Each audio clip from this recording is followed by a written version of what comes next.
পাশাপাশি এই দুটি ছবির ব্যক্তি একই। প্রথম ছবিতে 2018-তে জঙ্গি গোষ্ঠী আল কায়েদার সদস্য আহমেদ আল শারার মাথার দাম $1 কোটি ঘোষণা করেছিল আমেরিকা। মাত্র 7 বছরের মাথায় এসে সেই একই ব্যক্তির সাথে হাত মেলালেন কে? খোদ মার্কিন প্রেসিডেন্ট ডোনাল্ড ট্রাম্প। তবে আল শারা এখন আর আল কায়েদার সদস্য নন, তিনি এখন সিরিয়ার অন্তর্বর্তীকালীন প্রেসিডেন্ট। চলতি মাসের 14 তারিখে মধ্যপ্রাচ্য সফররত মার্কিন প্রেসিডেন্ট ট্রাম্পের সাথে বৈঠক করেন আল শারা। সে সময় আল শারার সাথে শুধু হাতই মেলাননি, তাকে একজন আকর্ষণীয় তরুণ ও শক্তিশালী যোদ্ধা বলেও প্রশংসায় ভাসিয়েছিলেন প্রেসিডেন্ট ট্রাম্প। সিরিয়ার ওপর থেকে নিষেধাজ্ঞা তুলে নেওয়ার ঘোষণাও দেন ট্রাম্প। শুধু সাবেক আল কায়েদার সদস্য নয়, এই বৈঠকের মধ্য দিয়ে 25 বছরের রেকর্ড ভাঙল মার্কিন প্রশাসন। কেননা গেল 25 বছরে সিরিয়ার কোনো প্রেসিডেন্টের সাথে সরাসরি বৈঠকে যোগ দেননি যুক্তরাষ্ট্রের কোনো প্রেসিডেন্ট। একে তো আল কায়েদার সাবেক সদস্য, তারপর আবার সিরিয়ার মতো যুদ্ধবিধ্বস্ত দেশের অন্তর্বর্তীকালীন সরকার। সব মিলে কি এমন স্বার্থ উদ্ধারে আল শারাকে ফ্রন্ট লাইনে নিয়ে এলেন ট্রাম্প? মধ্যপ্রাচ্যে নতুন কোনো চাল খেলছেন কি মার্কিন প্রেসিডেন্ট?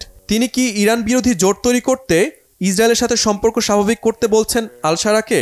প্রেসিডেন্ট ট্রাম্প কি ইরান সমর্থিত প্রক্সি গোষ্ঠীগুলোকে দুর্বল করতে সিরিয়ার উপর নিষেধাজ্ঞা তুলে নিলেন? এমন সব প্রশ্নের মাঝে আবারও জেগে উঠেছে আমেরিকার বিরুদ্ধে করা 80 দশকের পুরনো অভিযোগ। সে সময় অভিযোগ ছিল আফগানিস্তানে রাশিয়াকে পরাজিত করতে জঙ্গি গোষ্ঠী আল কায়েদাকে তৈরি করেছিল মার্কিন গোয়েন্দা সংস্থা সিআইএ। সেই সন্দেহ আবারও কি মাথাচাড়া দিয়ে উঠেছে? এবার আমেরিকার টার্গেট কি ইরান? বিশ্লেষকরা বলছেন, এসব প্রশ্নের উত্তর খুঁজতে সিরিয়ার অন্তর্বর্তীকালীন প্রেসিডেন্ট আহমেদ আল শারার অতীত জীবন সম্পর্কে কিছুটা জানতে হবে। সিরিয়ার বিদ্রোহী গোষ্ঠী তাহরির আল শামের সদস্য এই আল শারা 2003 সালে লাদেনের আল কায়েদার হয়ে কাজ শুরু করেন।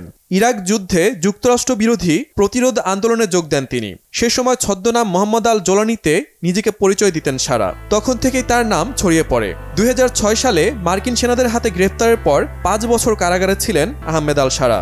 2011 সালে মুক্ত হন তিনি। ওই বছরই গণতন্ত্রের দাবিতে সিরিয়ায় বাশার আল আসাদ সরকারের বিরুদ্ধে বিক্ষোভ শুরু হয়। বিক্ষোভ দমনে আসাদ সরকার দমন নিপীড়ন শুরু করে। সিরিয়ার শুরু হয় গৃহযুদ্ধ। 2011 সালে শারা আল কায়েদার শাখা নুসরা ফ্রন্ট প্রতিষ্ঠা করেন। শুরুতে ইরাকের ইসলামিক স্টেট প্রধান বাগদাদির সাথে কাজ শুরু করেন শারা। পরে ওই গোষ্ঠীটি আইএসআইএস নাম ধারণ করে। 2016 সালে আল কায়েদা ত্যাগ করে আল নুসরা বিলুপ্ত করেন শারা। আল কায়েদা ত্যাগের পেছনে নির্দিষ্ট কারণ না পাওয়া গেলেও অনেক বিশ্লেষকের মতে নীতিগত বিরোধ থেকেই এই সিদ্ধান্ত।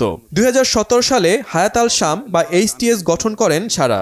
গোষ্ঠীটি পরবর্তীতে শারার নেতৃত্বে বাশার সরকারের পতন ঘটায়। বলা হয়ে থাকে শারার দল ইরান ও ইরান সমর্থিত গোষ্ঠীগুলো বিরোধী মতাদর্শে বিশ্বাসী। এমনকি আইএসআইএস ও আল কায়েদার নীতিতে চলে না এইচটিএস।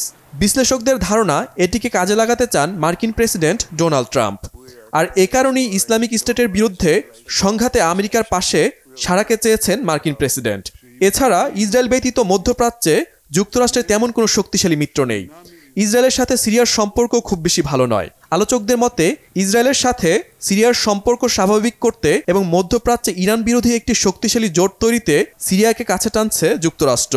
যে সিরিয়া একসময় ইরানের মিত্র ছিল, এবার সেই দেশটিকে তেহরান বিরোধী করে প্রক্সি গোষ্ঠীগুলোকে দুর্বল করতে চাইছে আমেরিকা। সে কারণেই আহমেদ আল শারাকে মার্কিন প্রেসিডেন্ট এতটা গুরুত্ব দিচ্ছেন বলে মত বিশ্লেষকদের। Shahid Arafat, Bangla Vision, news desk.